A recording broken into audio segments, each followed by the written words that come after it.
الحمد لله نحمده ونستعينه ونستغفره ونعوذ بالله من شرور أنفسنا ومن سيئات أعمالنا من يهده الله فلا مضل له ومن يضلله فلا هادي له ونشهد أن لا إله إلا الله وحده لا شريك له ونشهد أن سيدنا ونبينا وحبيبنا ومولانا محمدا عبده ورسوله أما بعد فأعوذ بالله من الشيطان الرجيم بسم الله الرحمن الرحيم قال الله تبارك وتعالى في القرآن المجيد لقد خلقنا الإنسان في أحسن التقويم صدق الله العظيم وصدق رسوله النبي الكريم الأمين إن الله وملائكته يصلون على النبي يا أيها الذين آمنوا صلوا عليه وسلموا تسليما الصلاة والسلام عليك يا سيدي يا رسول الله وعلى آلك وأصحابك يا سيدي يا حبيب الله الصلاة والسلام عليك يا سيدي يا رسول الله وعلى آلك وأصحابك يا سيدي يا خاتم النبيين لوح بھی تو قلم بھی تو تیرا وجود الکتاب گنبد آب کی نرنگ تیرے محیط میں حباب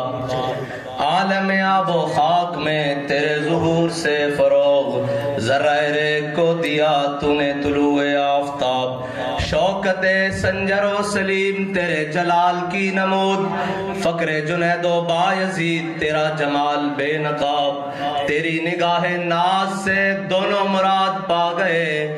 عقل غیاب و جستجو عشق حضور و اضطراب شوق تیرا اگر نہ ہو میری نماز کا امام میرا قیام بھی حجاب میرا سجود بھی حجاب تازہ میرے ضمیر میں مارکہ کہن ہوا عشق تمام مصطفیٰ عقل تمام بولہب گا بہیلا می بردر گا بزور می کشد عشق کی ابتدا جب عشق کی انتہا جب عالم سوز و ساز میں وصل سے بڑھ کے ہے فراق وصل میں مرگ آرزو ہجر میں لذت طلب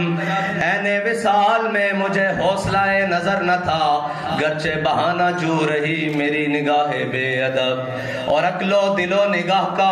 مرشد اولی ہے عشق عشق نہ ہو تو شرودی بتکدائے تصورات صدق خلیل بھی عشق صبر حسین بھی عشق مارکہ وجود میں بدر و حنین بھی عشق اور مرد خدا کا عمل عشق سے صاحب فروغ عشق ہے اصل حیات موت ہے اس پر حرام تند و سبک سیر ہے گرچہ زمانے کی رو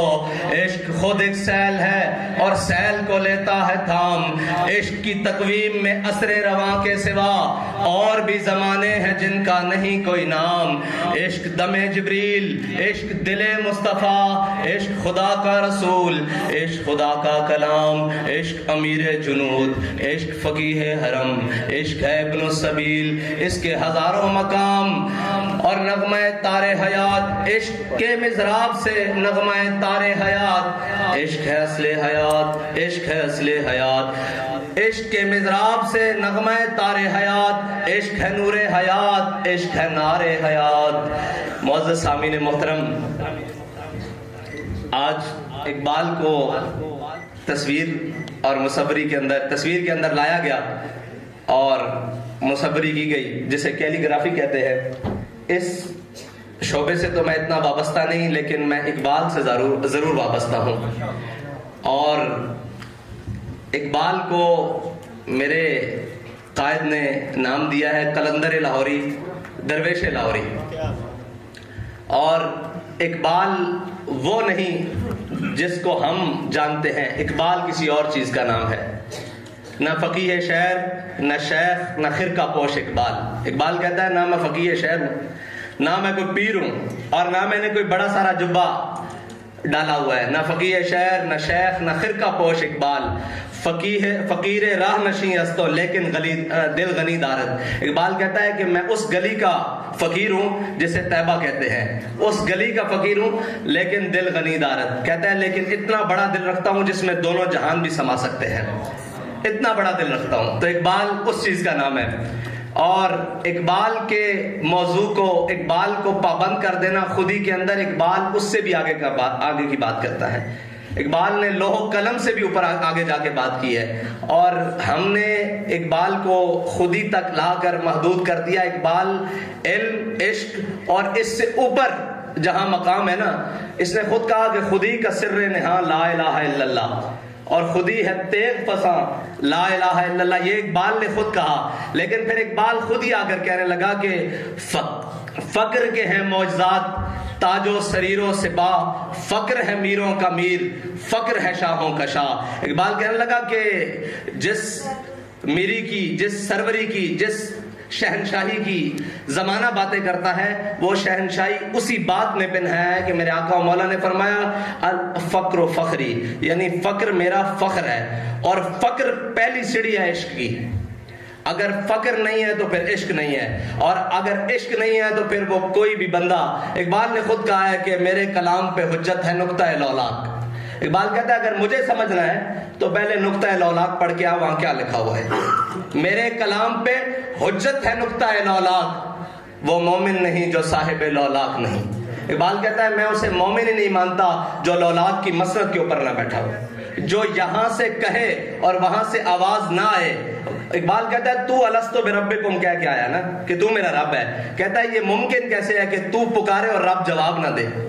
وہ کہتا ہے ممکن ہے. اقبال کیسے ممکن ہے؟ کہتا ہے افلاک سے آتا ہے نالوں کا جواب آخر. کہتا ہے تیرے نالے، تیری آرزو، تیری تمنا اتنی بلند ہو اور اتنی پختہ ہو اور اتنی زوراور ہو، افلاک سے آتا ہے نالوں کا جواب آخر، کرتے ہیں خطاب آخر، اٹھتے ہیں حجاب آخر. اقبال کہتا ہے جب وہ بندہ آ کر کہتا ہے نا کہ میں یہ بات کر رہا ہوں، تو پھر رب کہتا ہے یہ بندہ نہیں بول رہا، میں بول رہا ہوں.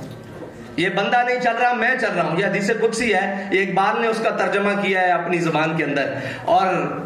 علامہ اور چیز ہے. علامہ لوگ کہتے ہیں پڑھے لکھے دانشور کے علامہ نے جو خودی کا فلسفہ لیا ہے، یہ نتشے جسے کہتے ہیں، وہ جرمنی کا مجذوب جو لا تک پہنچا الا اللہ تک نہیں پہنچا. اقبال اس سے متاثر ہے، اور اقبال کو اس کا قلق بھی بڑا تھا کہ اس پر روحانی قلبی واردات ہوئی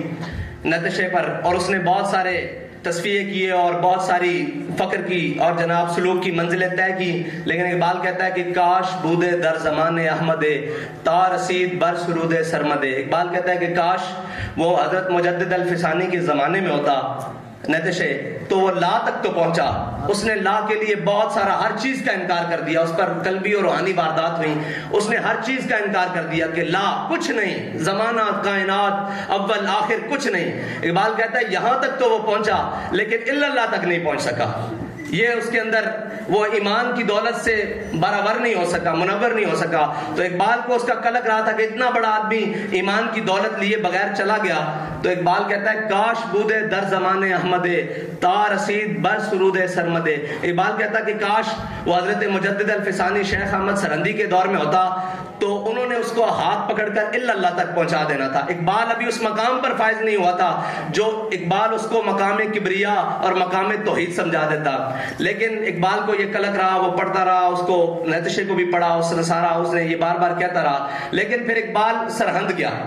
انڈیا گیا، اور حضرت مجدد الفسانی کی قبر پر گیا. اور جب قبر سے باہر نکلا نا تو اقبال کہنے لگا حاضر ہوا میں شیخ مجدد کی لحد پر، وہ خاک کے زیر فلک ہے مطلع انوار. اس خاک کے ذروں سے شرمندہ ستارے، اس خاک میں پوشیدہ ہے وہ صاحب اسرار. گردن نہ جھکی جس کی جہانگیر کے آگے، جس کے نفس گرم سے ہے گرمی احرار. وہ ہند میں سرمایہ ہے ملت کا نگہباں، اللہ نے جس کو بر وقت کیا خبردار. اقبال نے جب وہاں سارے اسرار اور رموز توحید کے پائے اور سارا کچھ مجدد صاحب سے باتیں کی تو پھر باہر آ کے کہتا اگر ہوتا وہ مجذوب فرنگی اس زمانے میں.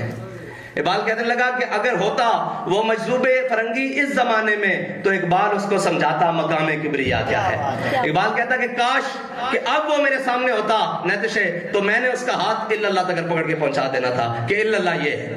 یہ ہے اقبال. اور علامہ